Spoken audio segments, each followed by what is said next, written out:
In this topic, we'll talk about merging two databases. Now, this is a major development challenge, and we have to worry about how we want to merge databases together for multiple reasons.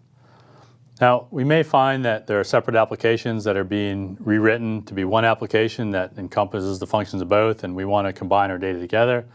We may find that we've actually split out the data. We've used a sharding or federating possibility where we've copied our database multiple times for different customers or different purposes, and we want to combine that back together. In another case, we're trying to simplify our database development, so we need to make sure that we're handling the merge correctly. Now, we can be merging databases in two different ways. We can have disparate databases where object schema are different, though certainly we may have collisions. Or, as we said, we could have federated sharded databases where we expect everything to be the same, but again, there could be drift or some slight differences. In any case, we have to figure out how to combine things together. So let's talk about each of these cases separately and discuss how our DevOps database development process will proceed. The one thing to keep in mind that in both cases, we really want to treat this as a separate project for development purposes. We still may have ongoing development that's taking place for our application and functionality, but this merge needs to be something we handle separately because we're never sure when it's going to complete, and we want it ready as a kind of a separate project and separate branch. Even if we're going to repeat this process many times, where we have multiple databases we're combining together, or we have multiple customers, at any point in time we have to remember this process might be custom, so our process itself might receive some DevOps development, and it might change over time. You know, if our code receives deployments or merges separately at different points in time, we may have to revisit the merge project and alter that code again. Let's start talking about disparate databases. This is the place where we're combining two databases that contain different types of objects, different types of data, different structures. Now, usually we start this project by just copying all the objects from one database, our source database, to the target. And we generally try to just copy everything. This often does require coordination with our application because the connection for the database has to move. We're moving all that data away, so the application has to connect to a new database. Now, as we move these objects, some of them may have the same name or the same schema. And then we have two choices how we're going to deal with this. First, if all of our objects are in the same schema, we have to keep them there. That's a problem, right? If our query code uses a schema name, that could be an issue. If it doesn't use a schema name, maybe we'll copy the objects with the same name to a new schema and use security to set a default that allows the database users to access the new schema and be unaware of it.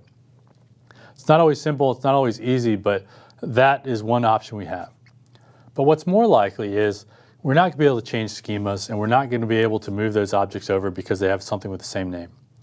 What has to happen here is we've got to go back to our DevOps development process, and in that source database, we've got to make some deployments where we're moving those objects around. We're going to rename them, or we're going to change the way they work.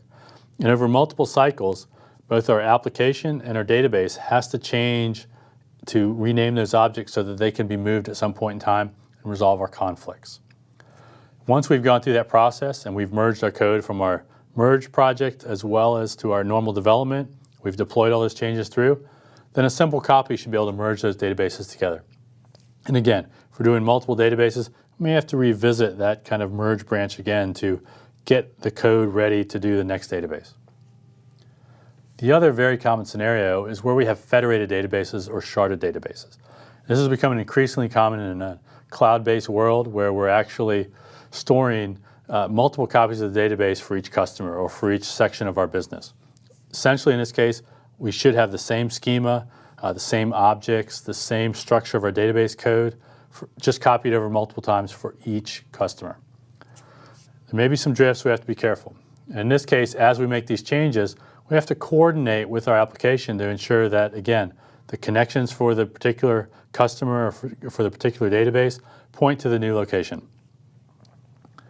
Now, in our database objects, a merge of federated data isn't really copying objects around or code. Usually it involves copying data. Because everything should be the same, we'll copy the data from one database to the next, add it to the target database, and everything should still work. Usually this is kind of this one-time deployment where we have scripts that just copy the data.